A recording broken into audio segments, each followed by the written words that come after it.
Aquesta és una història sobre la màgia i sobre on va, i potser encara més important, d'on ve i per què. Tot i que aquesta història no té la pretensió de respondre a totes o a cap d'aquestes qüestions. Potser ajudarà, però, a explicar per què Gandalf no es va casar mai i per què Merlí era un home. De tota manera, és principalment una història sobre un món. Vet-lo aquí, ja s'acosta. Fixeu-vos-hi bé, els efectes especials són molt cars.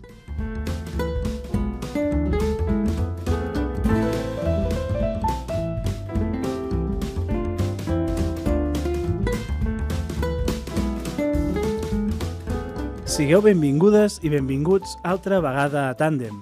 Comencem aquí un nou programa d'aquest podcast sobre literatura infantil i juvenil i mediació literària. Soc el Guillem, mediador literari, defensor de les biblioteques escolars i hobbit en potència. I m'acompanya, com sempre, la Marina, editora, lectora empadreïda i motivada de la vida. Avui canvio la frase. Hola, Marina! Com definiries el teu estat d'ànim avui? Ostres, avui estic de color... No. Has llevat això de mestre? Sí, ho vaig treure, Ja ho has tret. Tot i així m'ha costat dir mediador. És una paraula que em costa, eh? És que dur moltes temporades dient una altra cosa. Me n'hauré d'inventar una altra, ja et seré quina. No sé com estic avui, no sé com definiria el meu estat d'ànim, no sé si tenen tanta intel·ligència emocional, però sí que he de dir que avui tenim una companyia fantàstica. Sí. No? Som odiosa, perdó. I és que avui xerram d'un gènere que ja fa molt que va coant el tema de dedicar un programa només en això, per fi ho hem realitzat, i era xerrar de literatura fantàstica, sobretot pensant en públic juvenil, no? I ens acompanya avui la Júlia Baena i el Ricard Ruiz Garzón. Benvinguts a Tàndem. Gràcies, molt feliç de pujar al tàndem amb vosaltres. Un plaer estar aquí. Que bé. Bé, estem molt contents, tant pel tema, que els dos és una cosa que ens interessa, com per la companyia que tenim, que sabem que som molt afortunats, i per si no els coneixeu, no patiu, ara els expliquem una mica, ara els presentem.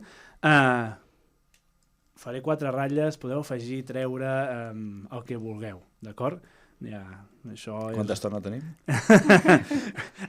La Marina em va fer que escurcés aquest tram. És culpa seva. No, és el que us aconsello. I així tot...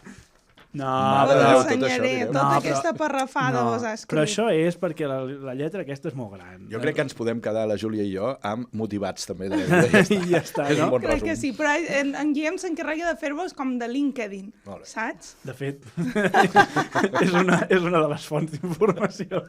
No, perquè no en tinc. D'alguna gent, no, és veritat. No, teu ha sigut d'una altra banda. En fi, a veure, comencem amb la Júlia. És bibliotecària, però específicament bibliotecària escolar. Llavors, també s'ha format en disseny gràfic, que això també és divertit. Oh, però fa molts anys. Bueno, és igual, però hi és així. Sí, exdissenyadora gràfica i actual bibliotecària. De fet, treballa a l'Institut Menéndez y Pelayo sí. de Barcelona, i també és professora universitària, diferents graus i màsters. Ja veieu com escurço, no dic ni el nom del màster. Ha format i assessorat un munt d'institucions diferents en biblioteca escolar, promoció de la lectura i fins i tot en competència informacional. També és crítica a la revista Faristol, forma part de diferents grups de treball de biblioteca escolar, és membre també de la comissió d'experts del Premi Protagonista Jove, de l'IBICAT. Sí, clar, jo puc intentar aquell retall, però és que si ho fem moltes coses, ja pobre nen, és que em sap greu, al final només dir és bibliotecària. Sí, és veritat, però, Colin... Clar, bueno, és molt complicat. És que ja tenim una edat, llavors, clar, es va acumulant. No? Bé, ho deixo aquí. Però bàsicament és això, ja està, està molt bé. Tot això. I per altra banda tenim el Ricard. Ell és escriptor i periodista, així resumint. També el trobareu com a professor a l'Escola d'Escriptura de l'Ateneu de Barcelona o al màster d'edició de la Universitat Pompeu Fabra. Val. És que de fet, la meitat de les coses que diràs hauré dit que he dimitit, perquè estic dimitint de molts llocs, però serveix. Bueno, sí. Si no ho he fet fins fa poc. Fem una cosa. A dia 1 d'octubre... No, és el comissari del 42 Festival. Aquí encara no hem dimitit, no? No, encara no. Va, perfecte. Ha rebut diversos premis pels seus llibres i àlbums il·lustrats que us convidem a recuperar. Veus? No els dic, n'hi ha molts. però estan allà. Per altra banda, també va treballar com a periodista i crític literari en diversos mitjans i ha sigut assessor editorial i ha format part de diferents jurats literaris. Quan dic diversos entenem que són molts, vull dir que no és perquè són un o dos, sinó que la llista és llarga. Bé, doncs això, ja està, ja acabo. Entenem per què estan aquí, no? Exacte. Sí, bueno. Perdó. No, senzillament que els dos són amants de la temàtica, no entro a dir cap concepte per si de cas, de la temàtica que avui tractarem. Home, imagina't que els representants d'això diuen no, si jo literatura fantàstica no en llegesc, no? Me estoy quitando. També ho estic deixant. No, la primera pregunta, molt tramposa, sé que serà tramposa, vull que sigui tramposa, què és la literatura fantàstica i ciència-ficció? Jo aquesta li deixo, que la contesti i que en sap més. De fet, a veure, és molt avorrit fer tota l'explicació terminològica, però tenim un cacau terminològic important des de fa molt de temps que fa que la gent confongui, i probablement amb raó, perquè per una banda hi ha la literatura fantàstica, pròpiament dita, i per l'altra la fantasia, que resulta que són dos gèneres diferents. I després hi ha la ciència-ficció i el terror, i etc. Llavors, quan volem agrupar-ho tot, que suposo que és del que voleu que parlem avui, acadèmicament ho tenen molt clar, però alguns estem en contra. Acadèmicament diuen literatures no realistes o no mimètiques, o narratives no realistes o no mimètiques. I és molt precís.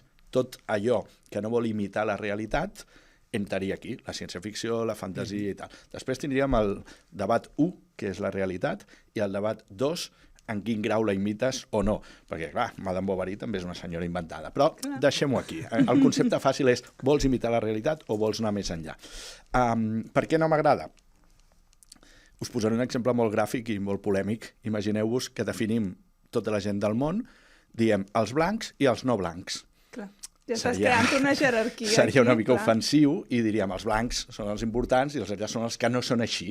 Doncs amb el realisme passa el mateix. Dir de les arts de literatura són no realistes vol dir que el realisme és bo i l'altre són aquestes merdetes pels xavals, no? Llavors, això ens empipa bastant dins d'aquests gèneres, però no tenim una solució, perquè si tu dius literatura fantàstica estàs parlant només d'un dels subgèneres, que és el del trencament de la realitat per entendre's Borges, Calders, Cortázar, Todorov i companyia. Si els vols incloure tots i no fer la denominació en negatiu i dir no mimètic o no realista, és a dir, que no vol imitar la realitat, tens un problema. Llavors, des del Festival 42, fa 3 anys que intentem una proposta, a veure si triomfa o no, que és dir gèneres fantàstics, apel·lant al sentit comú de dir tot el que vol anar amb la fantasia més enllà de la realitat. I la majoria de gent ho entén. És veritat que hi ha el problema de la ciència-ficció, que sempre ha anat a banda perquè és no realista, però amb bases realistes. La distopia que està tan de moda és un gènere polític que pot ser més polític que un assaig fet per un senyor que en sàpiga molt de política, no? Però parla del futur, moltes vegades, i la realitat és que el futur encara no ha arribat. Cada vegada arriba més ràpid, però encara no ha arribat. O parla d'especulació a partir del present. Tothom parla del present. Jo, els prejudicis que hi ha, i amb això acabo, perquè puc estar 2 hores, això faig classes d'1 hora i mitja parlant d'aquest tema, els prejudicis que hi ha sobre això no es tenen amb la poesia. Per exemple, la gent li empipa que la fantasia no sigui pràctica. O diu, no, aquest drac, quina metàfora és? Vol dir la guerra? Diu, no, és una categoria estètica, m'agraden els dracs, m'agraden els monstres, no sé. Això ho deia el senyor Tolkien en un famós assaig que es deia Els monstres i la crítica. Deia, de vegades un drac és un drac, i punt. La poesia tampoc ha de servir o ha de tenir un significat. Ja fa molt de temps de l'art per l'art i el senyor Oscar Wilde, no? O aquella idea de que la ciència-ficció és millor si ens està fent una reflexió sobre el present. Doncs depèn, igual està fent una metàfora sobre una veritat d'aquelles petites de la literatura que són meravelloses, però no són les veritats en majúscules, no són les fes, no són les guerres, que mira, tot això ens està portant de vegades, no? Per tant, com a resum, gèneres fantàstics és la proposta que alguns fem per fer de paraigües de tots els gèneres no realistes, però per ser acadèmics serien no realistes. I el que sí aconsellem és no dir fantàstica per referir-se a tot, perquè fantàstica és només una de les parts. I llavors la fantasia mateixa quedaria fora. No sé si... O sigui, t'ho compro al 1000%. Gèneres fantàstics i ja està. A partir d'ara, mira, farem un substituir. Jo m'he apuntat aquí. Gèneres fantàstics. Jo sí que volia afegir que si parlem específicament de juvenil, sí que és cert que sol incloure, també per estar adreçat en aquest perfil, elements típics del gènere de l'aventura clàssica, també, no? Escenaris exòtics, no? El viatge de l'heroi, missions a complir, ritmes més o menys àgils.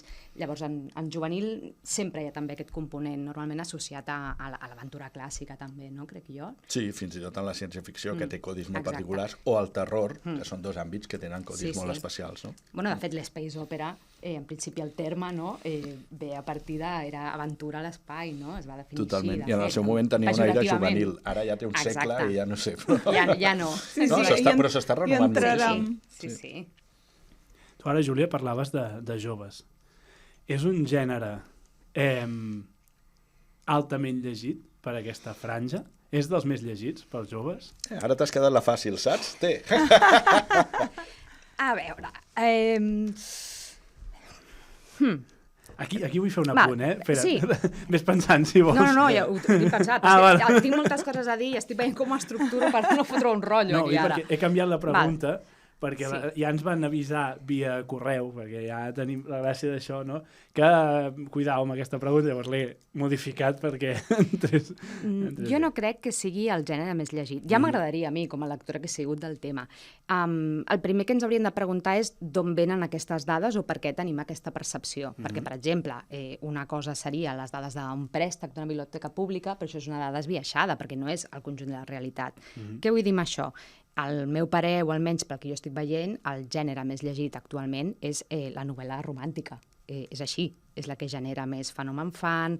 Per què? No tenim tantes dades, perquè es llegeix sobretot a través de Wattpad o altres plataformes. Val? Vull dir, perquè potser no hi ha tantes dades de préstec, de llibre físic, però això no vol dir que no sigui més llegit. Jo, per exemple, la biblioteca escolar és el gènere que més deixo. També val a dir una cosa important, crec. Potser la percepció que tenim és d'aquest boom de Harry Potter, els Jocs de la Fam. Harry Potter té 20 i pico anys. Madureu. Val? Els Jocs de la Fam en té 15. Vull dir, sí, però els xavals, lectors que jo tinc a la biblioteca no saben de vegades què és Harry Potter. Jo m'estic trobant amb aquesta actuació que és impensable, no?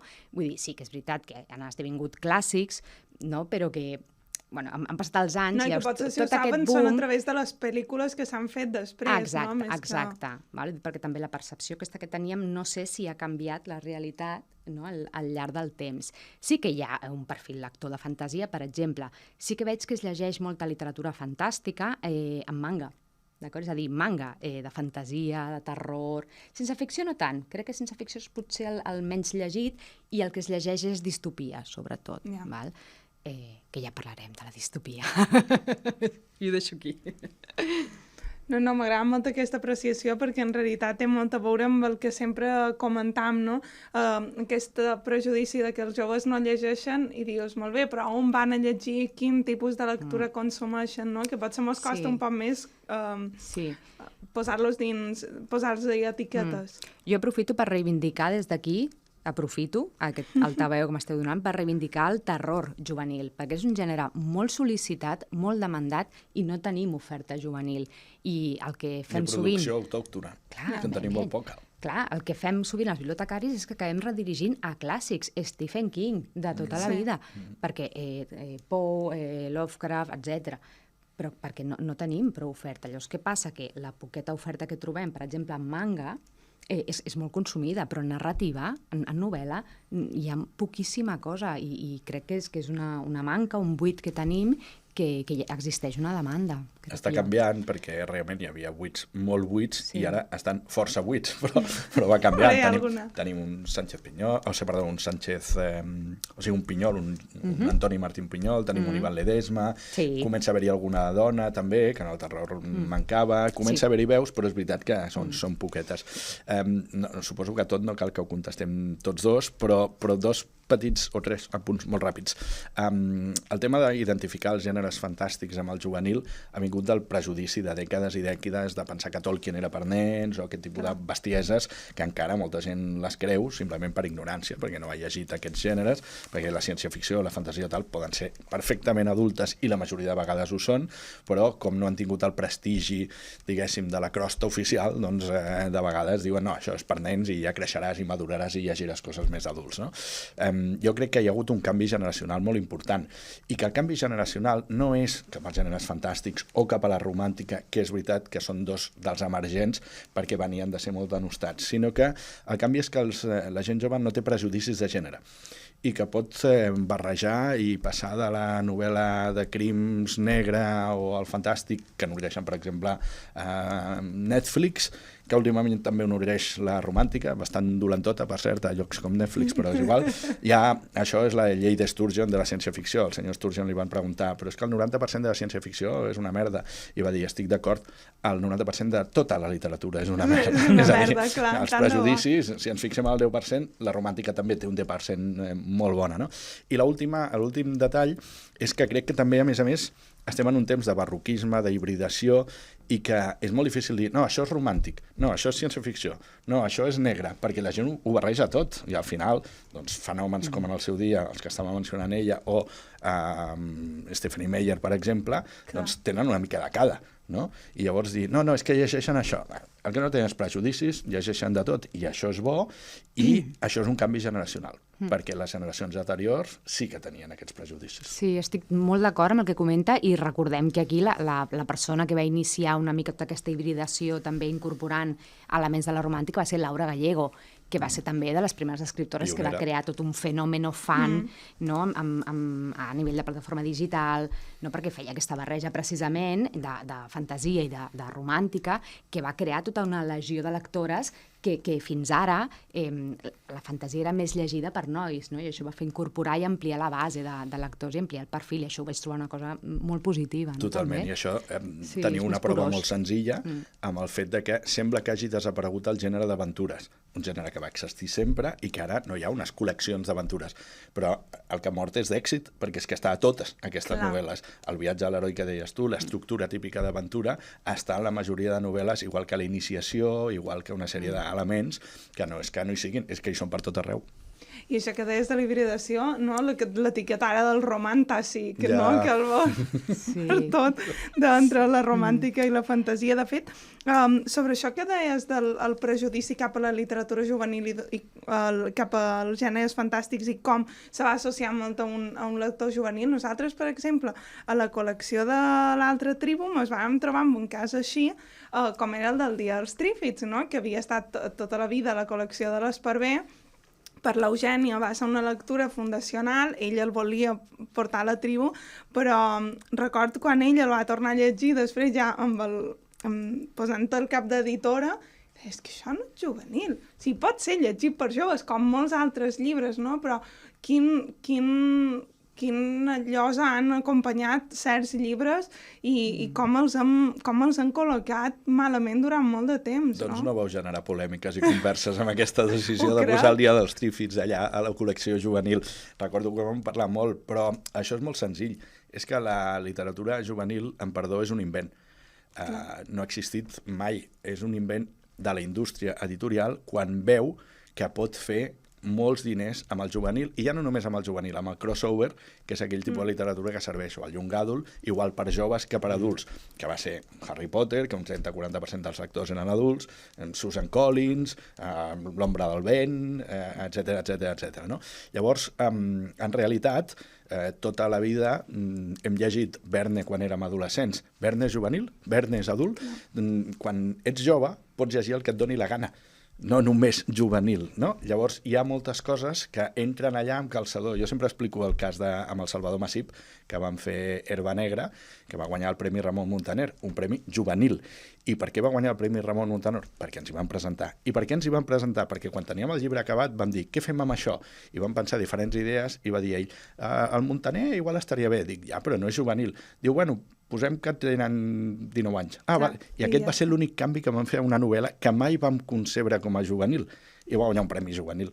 I després, el segon llibre que vam fer, Janovic, en castellà ha sortit a una editorial normal com a novel·la adulta i en català a una juvenil, perquè havien fet Herba Negra com a juvenil.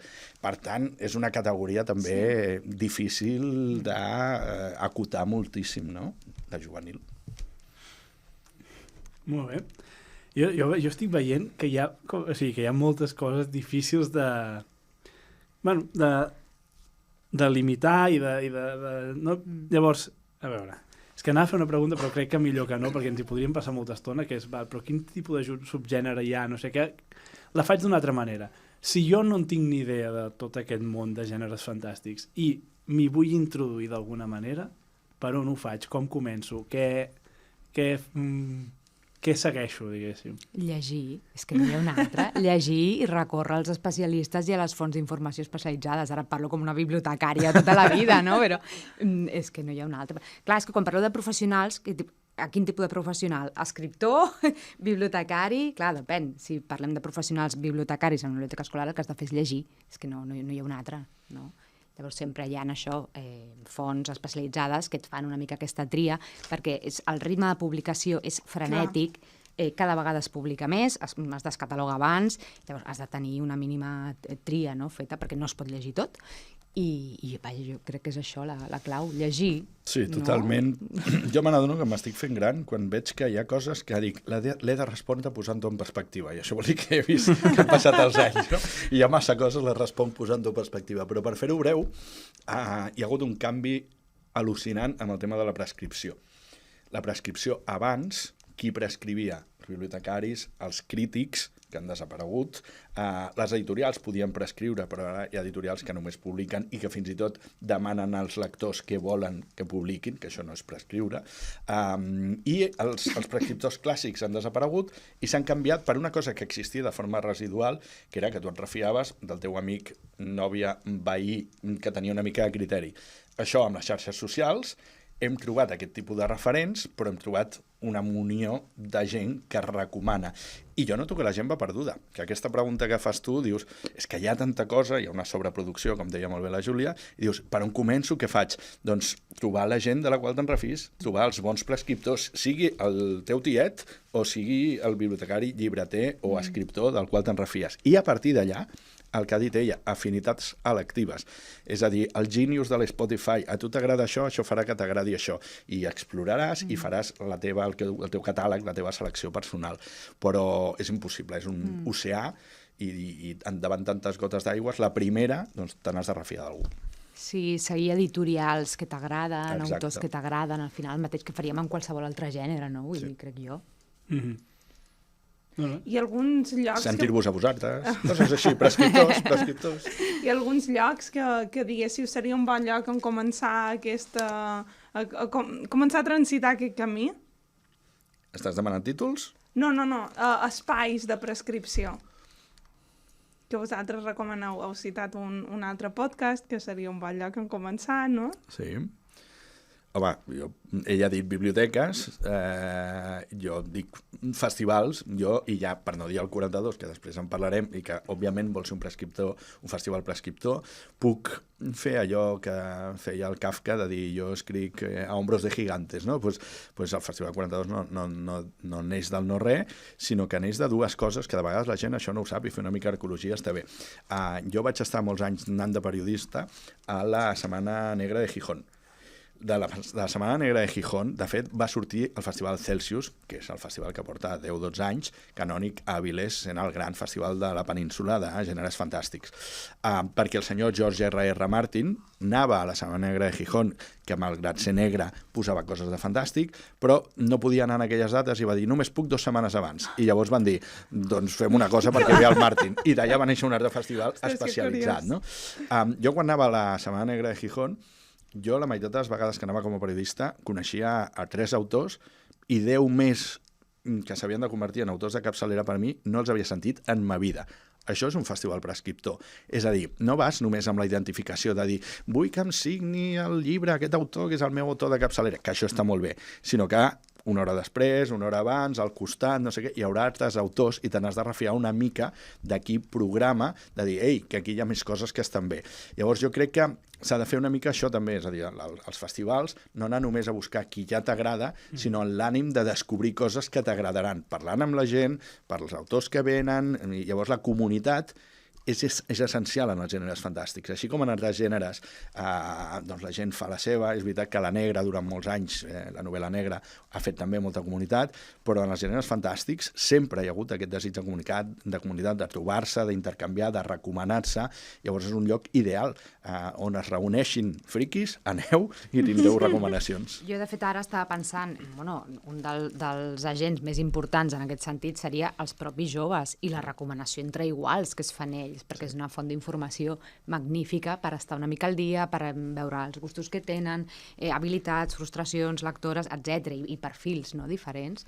O sigui, els propis joves i la recomanació entre iguals és una meravellosa font d'informació, crec jo. Almenys a mi em va molt bé, m'ajuda molt. I això que deia el Ricard és un gènere que realment crea molta comunitat, perquè és vera que aquest és el prejudici que tots tenim, no? Que és un gènere fins i tot que se va avançar moltíssim. Ara tots vivim molt connectats, no? I és molt fàcil a Instagram, fins i tot a vegades crec que se difumina molt les xarxes de dir, oi, he vist aquest llibre per tot arreu, i potser simplement l'han recomanat 10 persones. Però és la teva bombolla. Exacte, és la teva bombolla, però tothom està xerrant d'aquest llibre, no? Però el públic que seguia aquest gènere se va avançar a tot això en un moment que fer comunitat no era tan fàcil com ara. Per què penseu que això va ser així i segueix sent així? Jo això no sé on ho portaré, perquè aquí això és bo i dolent. Crec que per una banda afavoreix molt aquest intercanvi del qual estàvem parlant, i és veritat que fa molts anys abans de la tecnologia això ja hi era i la tecnologia ho ha amplificat i és molt interessant aquest intercanvi, però també aquesta sensació de que tothom parla dels mateixos llibres i que aquesta bombolla de la qual parlàvem té un efecte negatiu que fa que la gent s'arrisqui poc a provar altres coses i que acabis tothom llegint els mateixos títols davant una oferta que hi ha brutal i s'amplifiquen molt certs autors, autores o obres i és difícil això, que algú... que això està molt bé. Hi ha llibres boníssims, vol dir que haurien de ser imprescindibles, que passen desapercebuts i és perquè no arriben a cap d'aquestes bombolles i és un perill, diguéssim, aquesta forma de transmissió i és molt difícil de trencar, fins i tot des de la prescripció, diguéssim, més clàssica, no? Per tant, molt bé aquest intercanvi, però té el seu risc. Jo de vegades dic, escolta'm, remena allà a la llibreria i, home, no et deixis enganyar només per com és la coberta, busca una mica més que això, perquè no és el vestit el que fa la persona, però arrisca't i prova coses diferents i que no sigui l'imperi només de la novetat o de la promoció o de l'autopromoció i el màrqueting, perquè hi ha moltes coses més per trobar grans tresors. Sí, s'ha uniformitzat tot moltíssim. Això sí que és vera. I ara parlaré com exdissenyadora gràfica el tema de les cobertes. Perquè de fet, recomano, deixa'm aprofitar, vos recomano un article que va escriure Júlia Baena per Faristol, que és que m'apareix increïble aquest article, analitzant només cobertes de literatura juvenil. Per favor, recupereu-lo. Ja està. Moment bomba per la Júlia. Una cosa així com molt sistemàtica, no? Perquè és un tema en el qual m'hi fixo molt, i m'hi fixo molt perquè el públic juvenil, que al final és el que jo m'hi dedico més, tria molt per les cobertes. De fet, és el perfil de la població que és més susceptible al bon o mal disseny. En general, en qualsevol tipus de producte. Hi ha estudis de màrqueting que s'han fet sobre aquest tema, no? Per tant, les empreses ja ho saben, això, no? A l'hora de dissenyar productes. I ens trobem això, no? Amb esquemes o patrons que es repeteixen, si una fórmula funciona. Llavors, com que cada gènere literari juvenil té com associat una sèrie de tipografies, una sèrie d'imatge, ara hi ha més d'il·lustració, i llavors sovint el que fan és que trien un llibre perquè els hi recorda la coberta d'un llibre que els hi va agradar. Vull dir, perquè associen un subgènere concret o això en una lectura que els hi va agradar. Llavors, o senzillament, una coberta pot ser boníssima per ella mateixa i és una gran feina, però hi ha cobertes boníssimes de llibres molt dolents. Ha fet bé la seva feina el dissenyador, però el llibre és dolent, la coberta no el salvarà. I al revés, que sap molt de greu, perquè llavors és molt difícil de prescriure, llavors. Jo he patit això alguna vegada. Això a mi em sap molt de greu, quan una coberta... Ja saps que una coberta, en comptes d'ajudar a la venda, l'està frenant. Clar. I el llibre se l'ha de guanyar malgrat la coberta. És superdifícil, això. I aquí llavors és quan els que fem de mediadors fem el que es diu recomanació en mà, a mi de mà, i dius, llegeix-te tu aquest llibre que t'encantarà, que és boníssim, refia't de mi. No hi ha aquest rol de confiança que estableixes i de vincle amb el lector, serveix per pal·liar una mica les millors parelles no són qui t'ha semblat més guapo o més guapa d'entrada.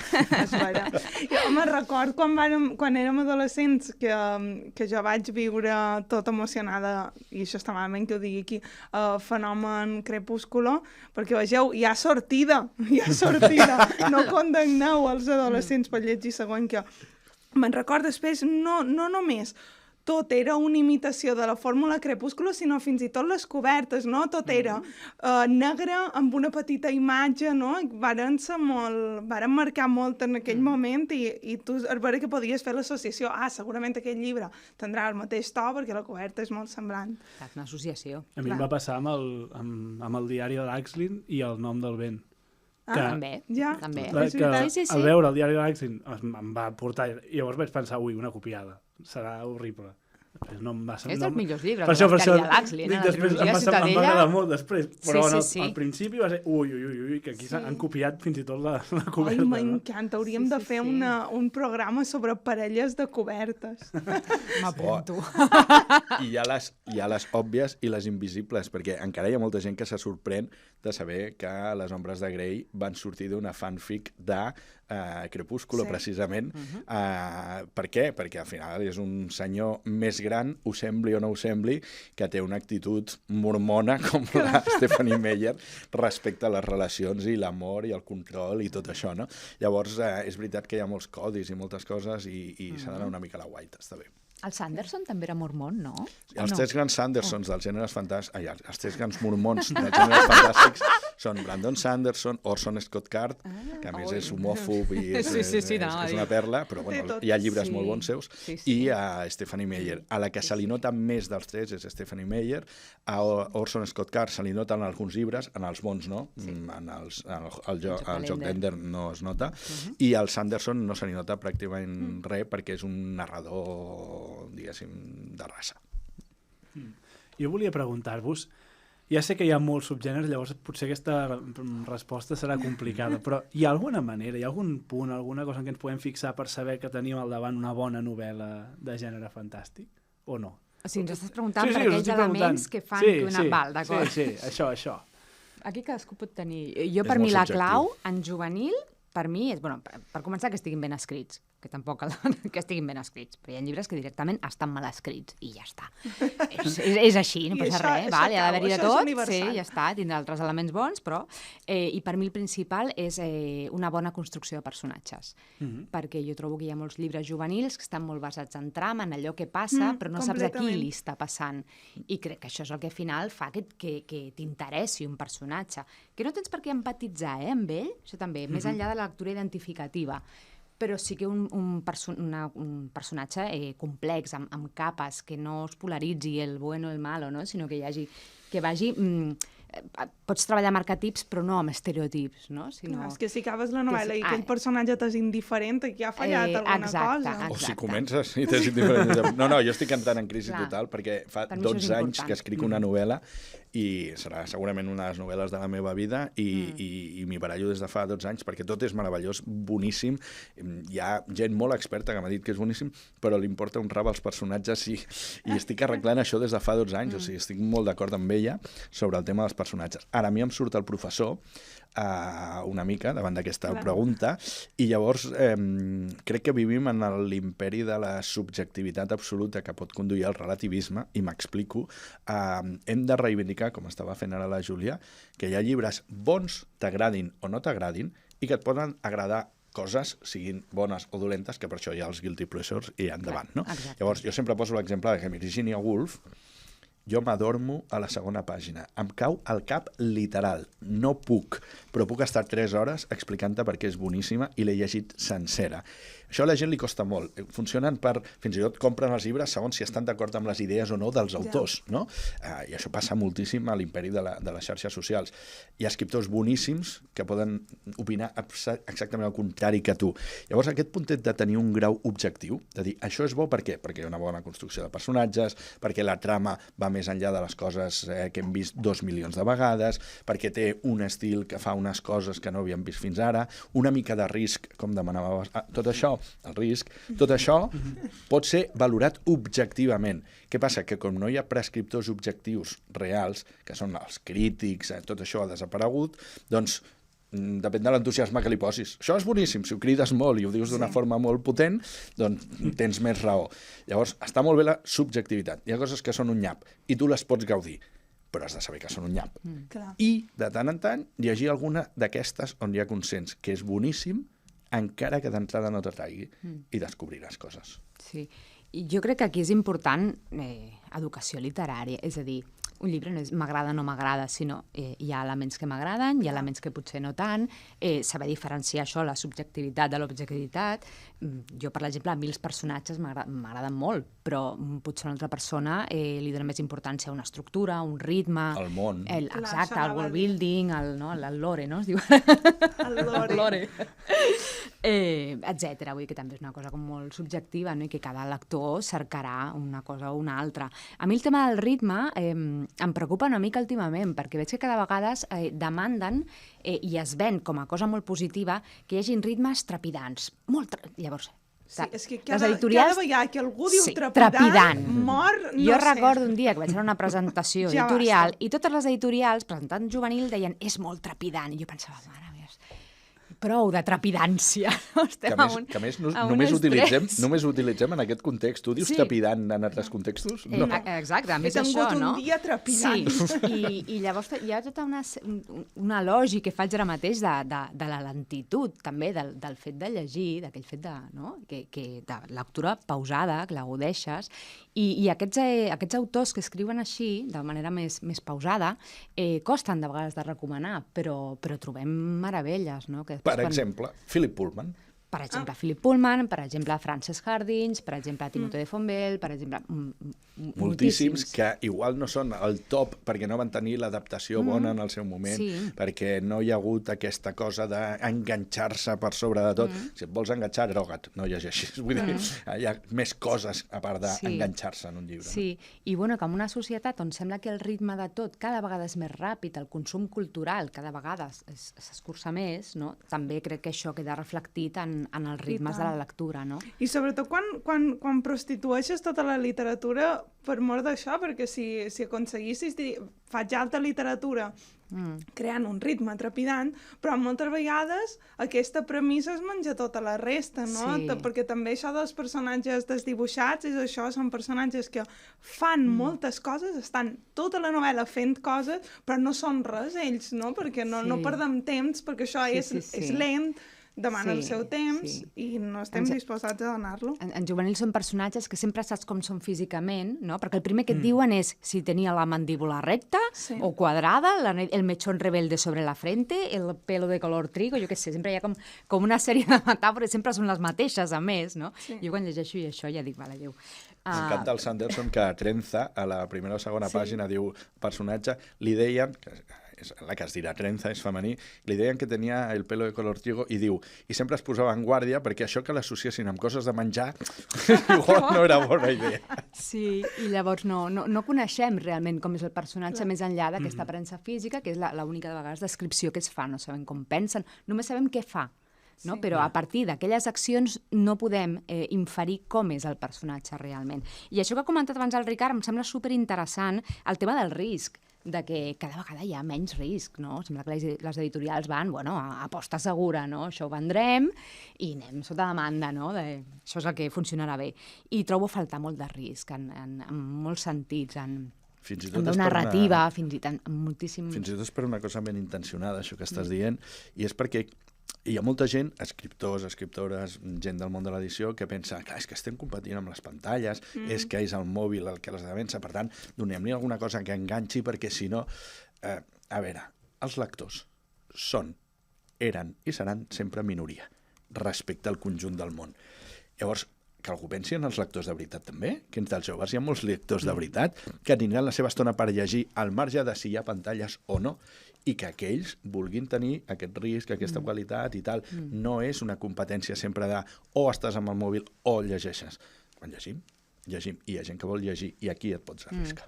I a més, el lector de fantasia normalment és un lector de totxaco. Vull dir, Sí, que no li que no assusta, demanda això. llibres breus, vull dir, al revés, perquè quan més temps pugui estar immers en aquest món, millor, no? Uau, però això hi ha una croada actual interessant, perquè, clar, per què les sagues de fantasia han de ser llargues? Perquè hi va haver Tolkien o heptalogies o decalogies o el que sigui.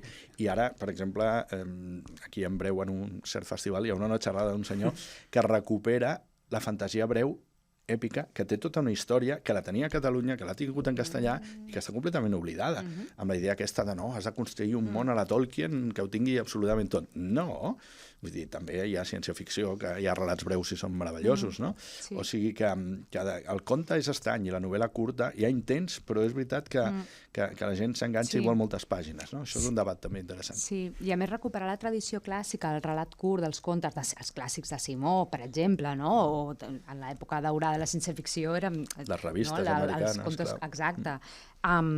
Perquè sí que és cert que, a més, crec que aniria molt bé, perquè el gruix sí que pot esdevenir un hàndicap pels lectors juvenils més joves, per aquell sisè de primària, primer de l'ESO, que potser encara no té prou hàbit lector o prou múscul lector com per enfrontar-se amb un totxo a 500 pàgines, que potser sí que té un lector habitual de fantasia de quart d'ESO o de batxillerat. I llavors aquí també trobo que hi ha un buit de vegades, no? De primers llibres per iniciar-se a cicles superiors, sobretot, i primer d'ESO, no? De fantasia sense ficció, perquè els que ja són, com sempre, adreçats amb una franja una miqueta més grans, per mi, al meu parer, almenys. Mira, jo li vull demanar al Ricard a veure si ens pot fer unes recomanacions de què no ens poden perdre del Festival 42. Bueno, i què és? No? Sí, bueno, ho ha començat a explicar abans. Sí, però... És el teu moment. I aneu a tots perquè descobrireu coses noves. Aquest consell m'ha agradat molt. Confieu en el comissari. No només, que hi ha molta gent allà pensant, però sí, és un festival del 8 al 12 de novembre a la Fabra i Coats, a la web, posant Festival 42, trobareu tot el programa i trobareu una quantitat ingent, 200 autors convidats gairebé, entre moderadors i participants, dotzenes de llibres i una vuitantena d'activitats. Per tant, què? És com dir quin és el fill que prefereixes, no? Però ja sí que m'agrada explicar que aquest any hi ha 3 eixos, no és un festival monogràfic, allà hi ha de tot, ciència-ficció, terror, fantasia, mitologia i teatre de l'absurd, el que vulgueu, que sigui no realista, però hi ha 3 eixos bàsics que vertebren algunes de les activitats, no? Un d'ells és el debat entre utopia i distopia, perquè precisament dins d'aquesta línia conservadora que estàvem dient, ara hi ha una munió de distopies, tot. A més, tots els autors que no són de gènere habitualment i que entren al gènere fan distopia, i jo estic fins als nassos de distopia. I no ho entenc, perquè vivim dins una distopia. Necessitem el Quixot ja, que va fer allò dels llibres de cavalleres, doncs la novel·la paròdica de la distopia que acabi ja amb aquest fenomen d'una punyetera vegada. Però dit això, que és una mica radical, hi ha moviments ara mateix, el solarpunk, el hopunk, etc., de dir, igual ens estem passant amb aquesta idea que anem cap a l'apocalipsi, l'abisme i tal, i sobretot pensar el futur d'una determinada manera ens porta a que potser anem cap allà per profecia autocomplida. És a dir, i si imaginem uns futurs una miqueta més potables, no? Igual estem pecant d'imaginar només merda cap al futur.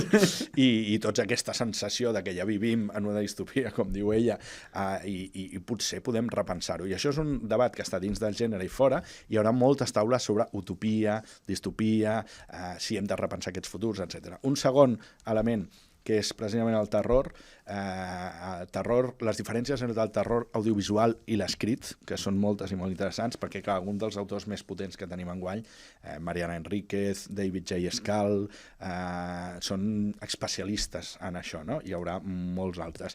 I després una tercera, que és justament la renovació de la fantasia èpica. Clar, alguns dels top d'aquest any del festival són Steven Erikson, Brandon Sanderson, el Premi Llibreter Roger Tarrés, Maite Carranza amb la nova preqüela de la la seva Guerra de les Bruixes, i tota aquesta gent està fent fantasia èpica donant-li voltes a un gènere que estava molt codificat i durant molt de temps era doncs, molt repetitiu, no? Té aquí el Guillem, l'Eragon, al costat del micro, que és un senyor que va trobar una fórmula i ell mateix es va repetir de la repetició que havia fet, no?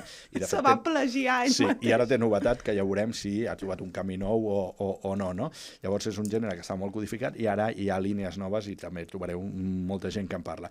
I després, com a novetats principals, més enllà de les coses típiques, els Premis 42, que són els millors llibres de l'any passat. Això és prescripció. És a dir, un jurat especialitzat s'ha llegit tot el que va sortir l'any passat, o gran part, i ha dit, això és el millor. Doncs aquí mireu, perquè serà per alguna cosa. Hi ha el combat d'il·lustradors, una altra vegada, que això és molt potent, perquè són il·lustradors a la manera del Festival d'Angolem, amb el Ricard F. i la Marina Vidal allà dient, doncs ara dibuixeu no sé què, i allà amb els aplaudiments veient qui guanya i qui no guanya. I després, a part de les taules que concentren el bo i millor dels autors internacionals, perquè a part d'aquests que he dit hi ha molts altres, jo recomanaria també aquest any hi ha una ruta, per fi, perquè deien, per què no fèieu rutes literàries? Coi, perquè ens les hem d'inventar, perquè de negre, d'altres gèneres, n'hi ha moltes rutes per la ciutat de Barcelona, però per Fantàstic no existien. I llavors hem creat la primera i la Inés McPherson anirà fent visites i us podeu apuntar i mira, i això aquí, o això, o allò altre.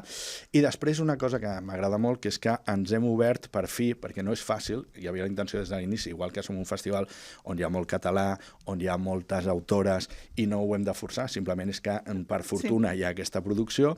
Volíem obrir-nos a les literatures no anglosaxones, perquè al final el món editorial fa que la majoria de gent que porti sigui dels Estats Units, de Gran Bretanya o com a molt de Canadà. Aquest any portem un australià, el Jay Christoph, que serà un dels autors top també. Sí, és un dels grandíssims. Reacciona. No, això ja està bé. Segurament serà alguna de les persones que tinguin més cues del món, però portem una sèrie de reflexions. Ve un senyor que es diu Wu Mingyi, el de l'home dels ulls compostos, que és un dels millors llibres que va sortir l'any passat, que li han donat el Premi PEN de traducció en català, que ve des de Taiwan, i posarem coses dels gèneres fantàstics al món àrab, per exemple. I farem una cosa molt potent per a alguna gent, que és que descobrirem qui és Stalker. Stalker és un senyor que ha publicat 5 llibres, i ara surt el 6è, a raig verd, sobre l'Àfrica més monstruosa, i ningú sap qui és. I llavors l'ensenyarem en directe i direm qui és en el festival. Per tant, l'Àfrica, l'Orient Mitjà i l'Orient més llunyà, oberts, perquè hi ha una altra banda de la Mediterrània també i ens hi volem fixar. M'encanta. Carai, tu, mira, i tu has resumit superbé. Sí. Aneu-hi, us convidem a anar-hi. I una cosa més que no ha dit, que és superinteressant, és que també fan activitats en centres educatius. Sí, amb mig miler de xavals d'instituts, i hi ha les dues exposicions centrals, que al voltant dels quals hi ha moltes activitats, una dedicada a Mijail Ende, pels 50 anys de Momo i els 45 l'any vinent de la història interminable, exposició i activitats, i la central, que serà sobre la història literària del Festival de Sitges. I per tant trobareu allà cartells, llibres i figures per fer-se fotos d'aquelles molt xules, per parlar de com Sitges ha begut també de la literatura, i per tant molts referents dels que comentàvem estaran també per allà. Mare meva. Perfecte. Jo? A veure com ho fem, això. No, jo et diria d'anar a la secció i que no les fem nosaltres, sinó que les facin ells, i el convidat, que l'ha enviat ja també. Ens anem a la primera secció. Perdona, em pots fer una recomanació?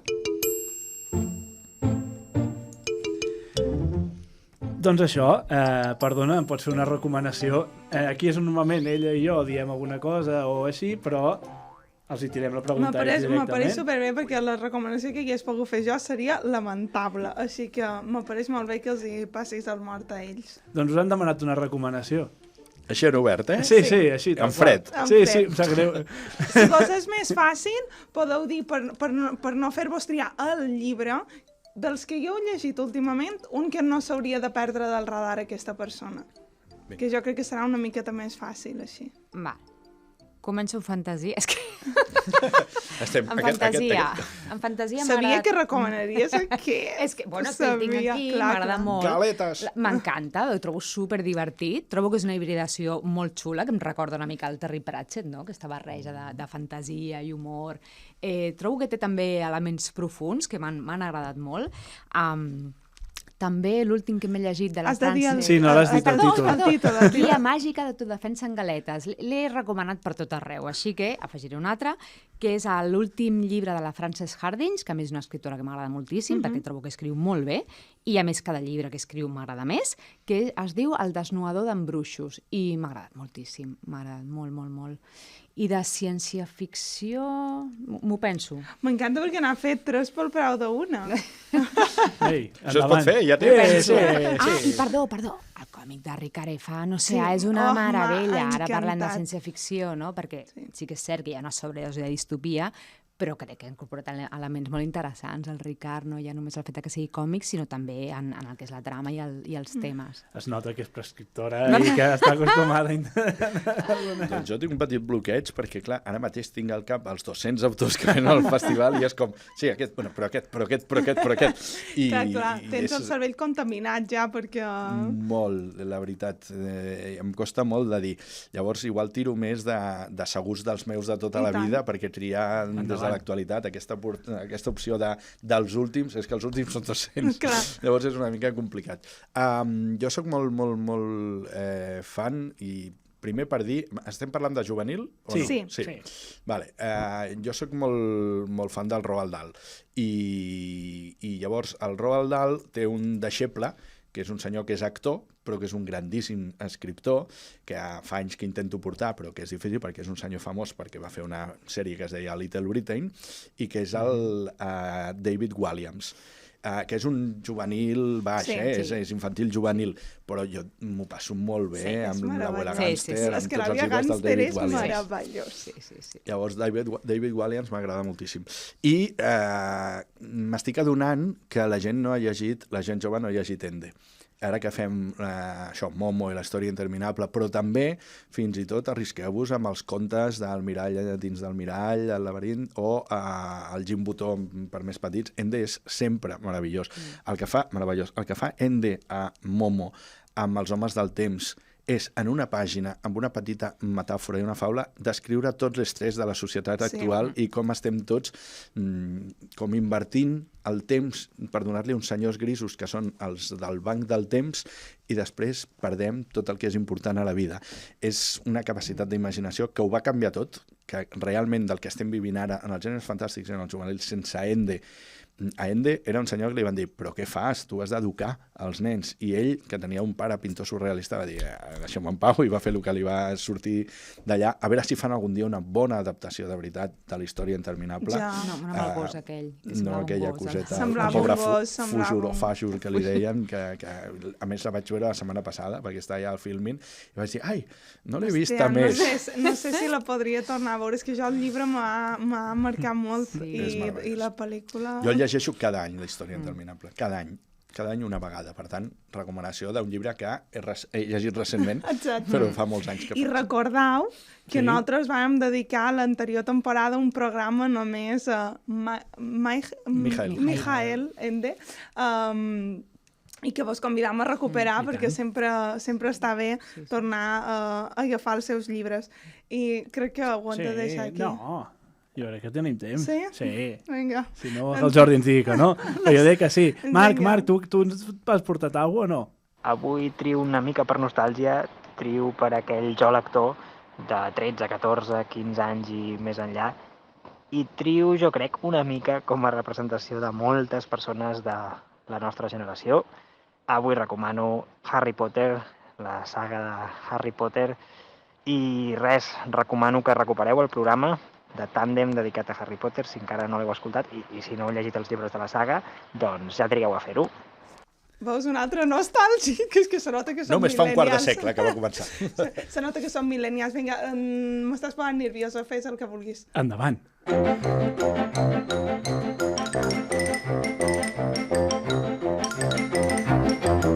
Les preguntes llampec.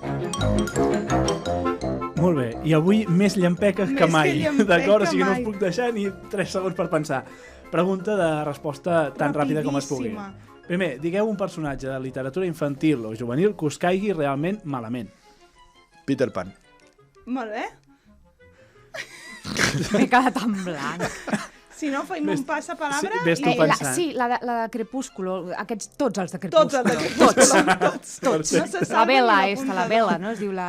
És que Peter Pan, Aquesta. 2 segons només, Sí, sí. no us en recordeu, però deia, la muerte puede ser una aventura formidable. Què dius, nen? que algú el tanqui en aquest seny. Segona, amb quin autor o autora, escriptor, escriptora, creador o creadora t'agradaria anar a aprendre alguna cosa? Pot ser viu o mort, aquí fem miracles. Shirley Jackson. De juvenil? Sí, o no, El el que tu vulguis. D'adults amb el Tchaikovsky. D'acord? El Tour de la No, Volta. perdó. No, canvio. China Miéville. A mi hi ha un autor que m'encanta, És que és un dels meravellós. meus preferits, que es diu China Miéville. M'agrada molt, el vaig descobrir fa uns anys i va il·lusionar. M'agrada tot el que fa i trobo que té una... Bueno, m'encanta. De juvenil, no ho sé. Amb els que he comentat, amb el Frances. Timothée de Fontbelle o amb la Frances Hardinge m'agradaria, però en tinc molts, tinc una llista. El Timothée, a més, és molt guapo. Júlia, no guanyaràs I pel el que China fes, també, home, què et penses? Jo no quedo en qualsevol. Aquí s'apareix. No, la Júlia s'ha de quedar en un bar i que vagin passant. Sí. En fi, i l'última. Speed dates. I l'última. Quin llibre no pot faltar mai a la vostra tauleta de nit? Jo ja he dit la història interminable, és fàcil, però puc dir un que no coneix ningú, que es diu El descubrimiento del cielo, de Harry Mulisch, que és un autor holandès que havia de rebre el Premi Nobel, no li van donar, i llavors no el coneix ningú, i és un totxo deliciós que m'encanta. Perfecte. Doncs jo em vaig iniciar precisament a llegir fantasia precisament amb l'Endem, amb Momo. Per mi, a mi em va marcar, em va ser un abans i Roald Dahl precisament i a l'Ende van ser un abans i un després.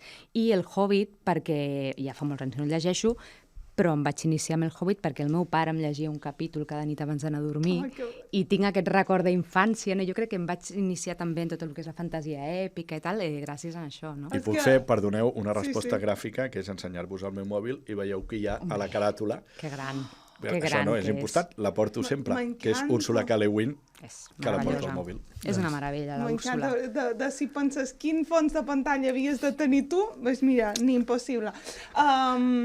Ja està, perquè tu em dones pressa, però després vas xerrant, és que clar. I encara me sobren 4 minuts.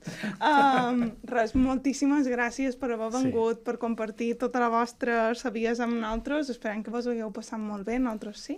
Ens ho hem passat molt bé i us donem molt les gràcies perquè ara em passaré tota la punyetera tarda pensant hauria d'haver dit aquest títol quan m'ha preguntat aquest que m'agrada molt i no l'he comentat. Això és un clàssic. Exacte, exactament. Mos passa a tots. Estaríem hores parlant d'això i que sí, ens passa. Moltíssimes gràcies. Gràcies a vosaltres.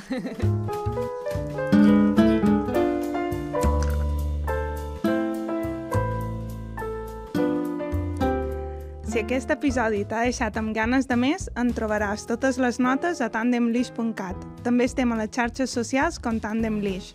La producció, el guió i la idea d'aquest programa és de Guillem Fargas i Marina Llompart. El logo i la identitat gràfica és de la Maria Mora. La magnífica sintonia és de Carlos Arjona. El disseny gràfic és de la Cristina Rubió. El nostre tècnic meravella és el Jordi Bartomeus. Gràcies a la Núria Ferrer per fer-nos de guia BTV, a Carlos Fernández per la realització de vídeo i a la Laura Sangrà per ser la veu que us dona la benvinguda a cada programa. Gràcies, sobretot, a la Júlia i al Ricard per la seva passió i les seves reflexions. Finalment, gràcies a tu per la confiança. Gràcies per escoltar-nos i recomanar-nos una temporada més. Així ens fas arribar una miqueta més lluny.